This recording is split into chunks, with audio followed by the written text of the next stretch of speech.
Inter Miami and Porto entered Matchday 2 of the FIFA Club World Cup under mounting pressure.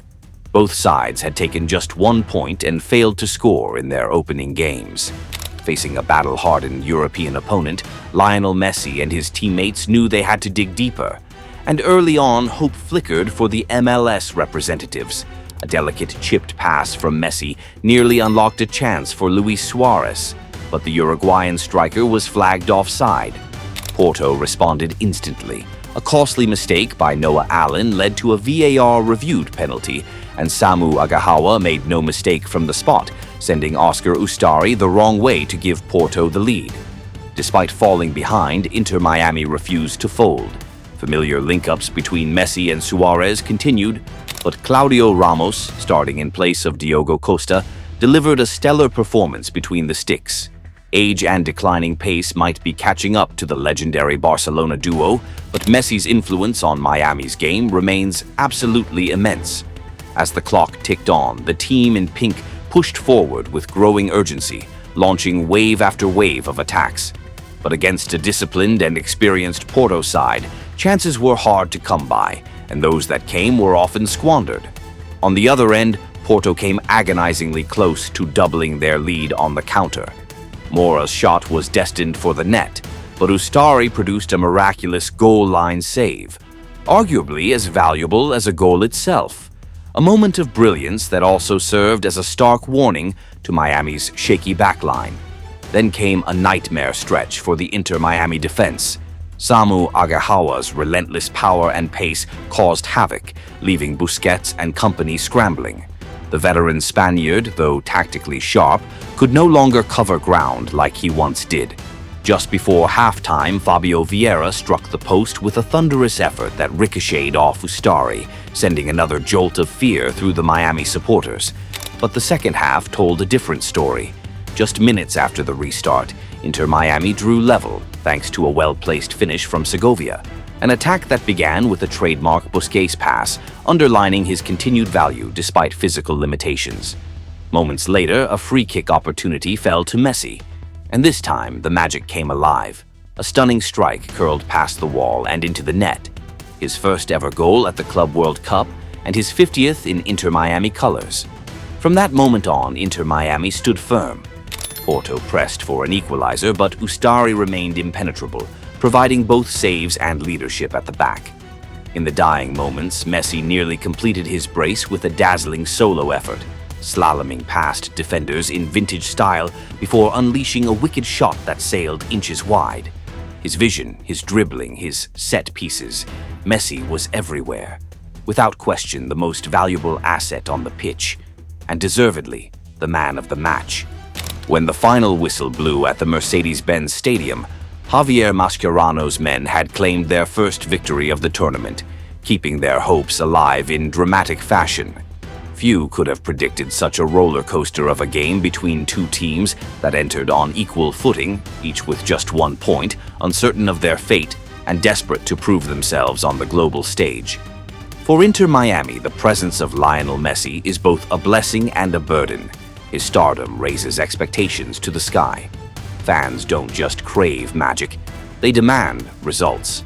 And it's up to Mascherano to mold a team capable of handling that pressure, one strong enough to go toe-to-toe with battle-tested clubs from Europe and South America.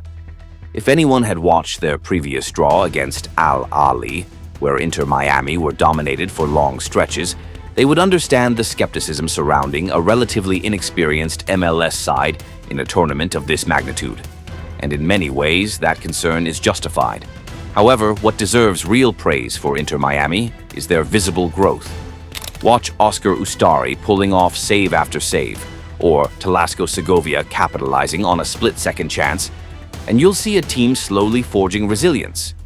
If we view Inter Miami as a newcomer just finding its footing on the global stage, then Porto represents a familiar yet unpredictable force. While they didn't win any major silverware last season, their presence here as UEFA's representative speaks volumes about their pedigree. The numbers from this dramatic clash in Atlanta offer fascinating insights. Porto had 14 attempts to Inter Miami's 6, but the key difference: efficiency. Inter Miami managed 5 shots on target, and 2 of them found the back of the net. They didn't naively chase possession. Instead, they played with purpose.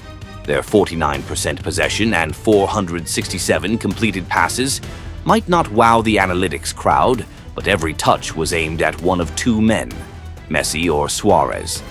Porto, on the other hand, had more chances and an impressive 89% passing accuracy, even earning 4 corners. But they lacked that clinical final punch. Samu Agahawa remained their main threat, yet, aside from his successful penalty, Porto failed to truly test Ustari again. 1 goal from 14 shots. It's a worrying trend for the Portuguese side. And then, of course, there's Messi. That free kick wasn't just his 50th goal for Inter Miami. It was a reminder, a warning, that even when people say he's past his peak, he can still set a stadium alight with 1 stroke of genius. He's no longer just a player. He's a living, breathing weapon of mass footballing destruction. Looking ahead, the 2-1 result gives Inter Miami a solid platform before facing Palmeiras. Those 3 points lift them to 2nd place in Group A, while Porto are now staring down a must-win match against Al Ahly to keep their hopes alive. The optimism surrounding Miami isn't unfounded either. They're now unbeaten in 5 straight matches, showing signs of real momentum. Still, Mascherano knows better than to let his team get comfortable. Even with nearly half the possession, Inter Miami left themselves exposed on the flanks. The high pressing and pace of Agahawa and Mora caused real panic in moments, and against Palmeiras, a side that tops the group, any defensive lapse could be punished. Another clean sheet seems unlikely if those issues persist. As for Porto, losing to Messi isn't a headline, but wasting possession without purpose is. They've shown a troubling pattern this season: high shot counts with low efficiency.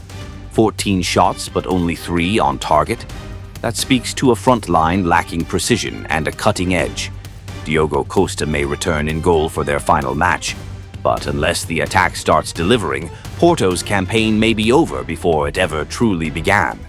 In the big picture, this showdown in Atlanta was more than just 3 points. It was a massive morale boost for Messi and company.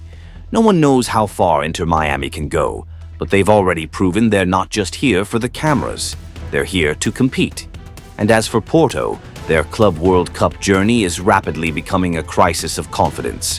Where fans hope to see the ruthless, street-smart version of Porto, they've instead witnessed a team far too fragile when it matters most. And so, the 2025 FIFA Club World Cup keeps delivering twists and turns. As long as Messi's still writing this story, every chapter remains unpredictable and unforgettable.